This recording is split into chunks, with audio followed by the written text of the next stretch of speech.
አያችሁ ተደል ከሰማይ ላይ አንድ ሰው ነው የሚያፈናጥጠው ሞተር። እነዚህ ሁሉ ቁርአኖች ናቸው። አካባቢው ላይ መኪናው አልገባ አለን።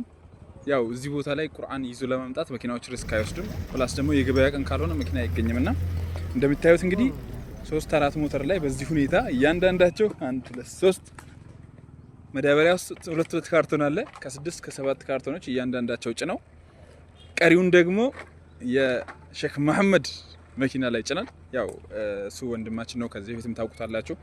ኑር ቁርአን ጋር በመስራት ይታወቃል። በርካታ አመታትን ከ4 አመት በላይ ከኛ ጋር ሰርተዋል። እንግዲህ በዚህ ሁኔታ ሞተር ላይ አስረን ወደ ገጠሩ የሀገራችን ክፍል ሀቂቃ ኔትወርክ የለም ቦታው ላይ ሀታ ኔትወርክ የለም። ኔትወርክ ያልደረሰበት ቦታ ነው። በርካታ ኪሎሜትሮችን ተጉዘን ነው እዚህ የደረስነው ከደሎመና ማለት ነው። እንግዲህ መንገድ ላይ ያለውን አስተዳገሮችን እናሳያቸዋለን ኢንሻአላህ ተከታተሉን። እዚህ ቦታ ላይ ቁርአን ለማድረስ በጣም ረጅም መንገድ፣ አስቸጋሪ የሆነ መንገድ መኪናው እንኳን እምቢ ያለበት ቦታ በሞተር በተለያየ ነገር አድርገን የአካባቢው ልጆች ተባብረውን ይደርሰውልናል። አልহামዱሊላህ እዚህ አካባቢ ላይ ቁርአኑን የምናከፋፍል ይሆናል። ሌሎች ነገሮችንም እንግዲህ እንደዚህ የምንተባበራቸው ይሆናል። ቦታው ላይ በሉህ በተለያየ ጣውላ ላይ በመጻፍ ነው የሚቀሩት።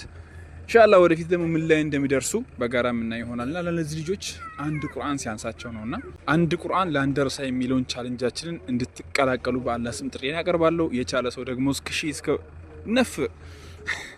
እስከ 1000 ከዛም በላይ መነየት ይችላል። ሁላችሁም አብራችሁን ሆኖ ሰላም አለይኩም ወራህመቱላሂ ወበረካቱ።